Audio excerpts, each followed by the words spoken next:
Good morning everyone. दृष्टि घटना चक्र से हम अंतरराष्ट्रीय घटनाओं को देख रहे थे जो बिंदुवार थे, पॉइंट वाइज थे। ठीक है, और हम आगे बढ़ते हैं। लास्ट क्लास में हमने जाना था, लास्ट क्वेश्चन हमारा क्या था, पॉइंट निमो के बारे में था, और उसी क्रम में हम आगे बढ़ेंगे। ठीक है, नेक्स्ट पॉइंट है, देखिए उसी से जुड़ा हुआ है। क्या है? पॉइंट निमो किसी अन्य नाम से भी जाना जाता है। पॉइंट निमो पर पहुंचने वाले पहले व्यक्ति कौन थे? Chris Brown. याद आ गया, लास्ट क्लास से मैंने इसे कनेक्ट कर दिया है, तो अभी आप कनेक्ट हो गए होंगे पॉइंट निमो के बारे में। चलिए, पॉइंट है, नेक्स्ट पॉइंट है यहाँ पर, पॉइंट निमो किसी अन्य नाम से भी जाना जाता है। कौन सा नाम है? दुर्गमता का ध्रुव या पोल ऑफ इनएक्सेसिबिलिटी।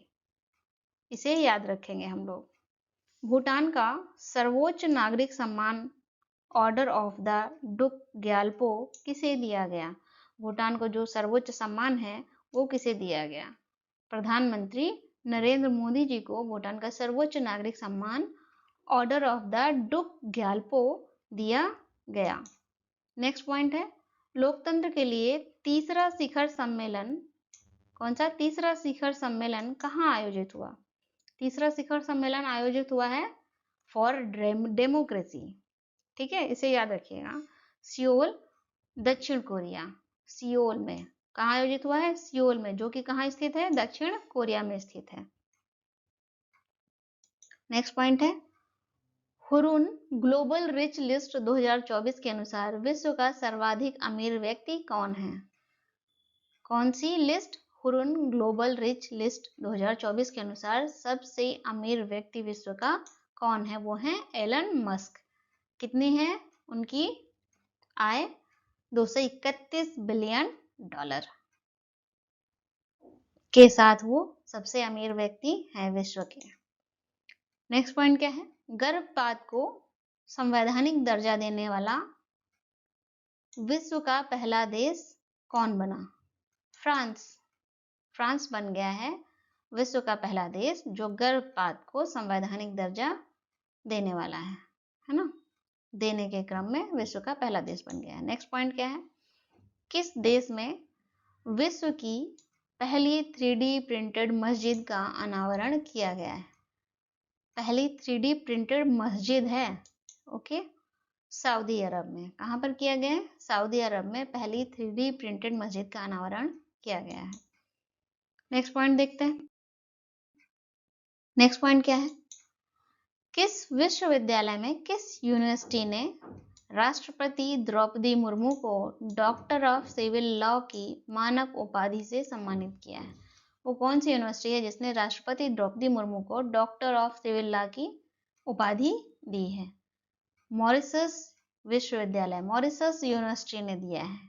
ठीक है, नेक्स्ट पॉइंट क्या है, फिनलैंड के नए राष्ट्रपति कौन बने? फिनलैंड के नए राष्ट्रपति कौन बने? Alexander Stubb. Alexander Stubb. Next है, यूरोप के वीजा मुक्त शेंगेन जोन में, यूरोप के वीजा मुक्त शेंगेन जोन में शामिल होने वाला अंतिम पश्चिम बाल्कन राष्ट्र कौन बना?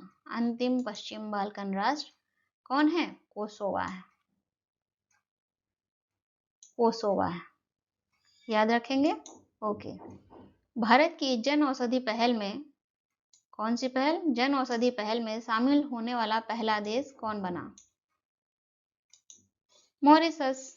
मॉरिशस बन गया है भारत की जन औषधि पहल में शामिल होने वाला पहला देश। भारतीय भेषज संहिता मानकों को मान्यता देने वाला पहला स्पेनिश भाषी देश कौन है? निकारागुआ। स्पेनिश भाषी देश, निकारागुआ की भाषा क्या है? स्पेनिश है, वहां पर स्पेनिश बोली जाती है। भारत और किस देश के बीच आतंकवाद, मादक पदार्थों की तस्करी और मनी लॉन्ड्रिंग जैसे मुद्दों पर सहयोग को मजबूत करने हेतु होमलैंड सिक्योरिटी डायलॉग 2024 का आयोजन हुआ? किसके बीच? भारत और किस देश के बीच, मतलब भारत इसमें शामिल है ना। देखते हैं, भारत और अमेरिका के बीच ये डायलॉग संपन्न हुआ है। किससे जुड़ा हुआ है? आतंकवाद, मादक पदार्थों की तस्करी और मनी लॉन्ड्रिंग जैसे मुद्दों पर सहयोग से जुड़ा हुआ है, इसे ध्यान रखेंगे हम लोग। अंतरराष्ट्रीय बौद्धिक संपदा सूचकांक 2024 में भारत का कौन सा स्थान है? 42वां स्थान है भारत का। कार्यस्थल पर हिंसा और उत्पीड़न को समाप्त करने के लिए अंतरराष्ट्रीय श्रम संगठन convention ILO international labour laws या लेबर ऑर्गेनाइजेशन लॉज नहीं ऑर्गेनाइजेशन का अनुसमर्थन करने वाला पहला एशियाई देश कौन बना? फिलीपींस। नेक्स्ट पॉइंट है इंडस एक्स एक शिखर सम्मेलन का आयोजन कहाँ हुआ? नई दिल्ली में इंडस एक्स का आयोजन हुआ। इंडस एक्स का यह इस सम्मेलन का कौन सा संस्करण था? किसका? इंडस एक्स का दूसरा संस्करण था। ठीक है। इंडस एक्स का पूर्ण रूप है, क्या है पूर्ण रूप? India US defence acceleration ecosystem.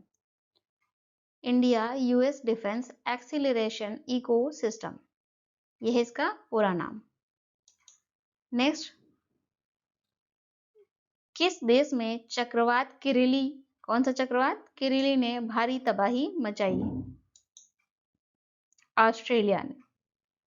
और इससे पहले हमने कौन सा चक्रवात पढ़ा था? हिदाया चक्रवात, जिसने कहाँ मचाया था? तंजानिया में।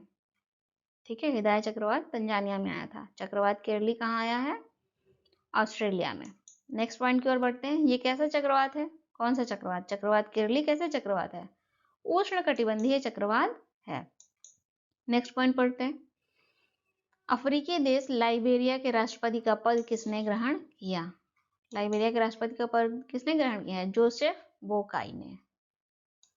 नेक्स्ट पॉइंट है युगांडा में कौन सा शिखर सम्मेलन आयोजित किया गया? युगांडा में शिखर सम्मेलन आयोजित हुआ है तीसरा दक्षिण शिखर सम्मेलन। तीसरा शिखर सम्मेलन आयोजित किया गया है और किसका? दक्षिण शिखर सम्मेलन। नेक्स्ट पॉइंट है इस शिखर सम्मेलन का केंद्रीय विषय क्या था? थीम क्या थी? Leaving no one behind. Leaving no one behind. Next point है इस शिखर सम्मेलन के प्रतिभागी कौन है? G77 के सदस्य देश एवं चीन। कौन सा शिखर सम्मेलन? दक्षिण शिखर सम्मेलन के प्रतिभागी देश हैं। किस देश के 3 शहर या नगरों ने 22 जनवरी 2024 को अयोध्या राम मंदिर दिवस के रूप में घोषित किया है? कौन सा दिन? 22 जनवरी 2024 को अयोध्या राम मंदिर दिवस घोषित किया है। कनाडा।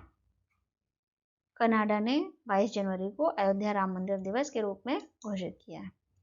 यह 3 शहर कौन से हैं? शहर या नगर?